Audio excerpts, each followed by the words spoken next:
ফিলিস্তিন সহ বর্তমান সুদানের অবস্থা, ভয়াবহ অবস্থা আপনারা দেখতে পাচ্ছেন। সুদানের উপর কাফির মুশরিকরা অসহায় হতদরিদ্র শিশু নারীদেরকে ধরে ধরে জবাই করতেছে এবং শিশুদেরকে গুলি করে হত্যা করছে। গোটা মুসলিম উম্মাহ আজকে তাদের দিকে চেয়ে আছে। আমরা শুধু মুখে বলতেছি, কিন্তু তাদের কোনো সহযোগিতা করতে পারছি না। আরব বিশ্বের মুসলমানেরা শুধু কানে কানে ইশারা করতেছে, কিন্তু প্রতিবাদ করতেছে না। এর মূল কারণ হলো ব্যক্তি স্বার্থ, ব্যক্তি আধিপত্য যারা সমাজে বিরাজ করছে। সম্মানিত হাজিরিন, সুদানের বর্তমান পরিস্থিতি এমন ভয়াবহ অবস্থা, দিনের মধ্যে হাজারো শিশু, নারী, যুবক, যুবতী এবং বয়োবৃদ্ধ লোকদেরকে পাখির মতো গুলি করে হত্যা করা হচ্ছে। এমনি ভাবে ফিলিস্তিন সহ সারা পৃথিবীতে তথা বর্তমান বাংলাদেশীয় মানুষকে পাথর মেরে হত্যা করা হচ্ছে দিনের আলোতে।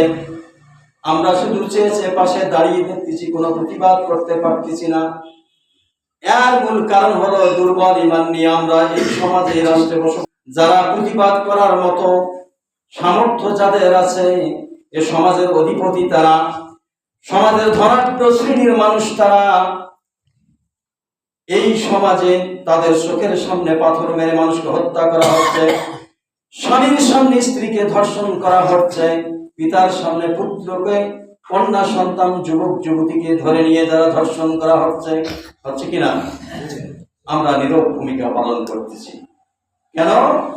আমরা ভয় করতেছি যে হয়তো বা প্রতিবাদ করতে গেলে আমাকে জেলে যেতে হবে, অথবা আমাকে জুলুমের শিকার হতে হবে। এটা কি মুমিনের চরিত্র হওয়া উচিত? আসলে মুমিনের এই চরিত্র হওয়া উচিত না। মুমিন সদা সর্বদা ভয় করবে কাকে? আল্লাহ সুবহানাহু ওয়া তাআলাকে।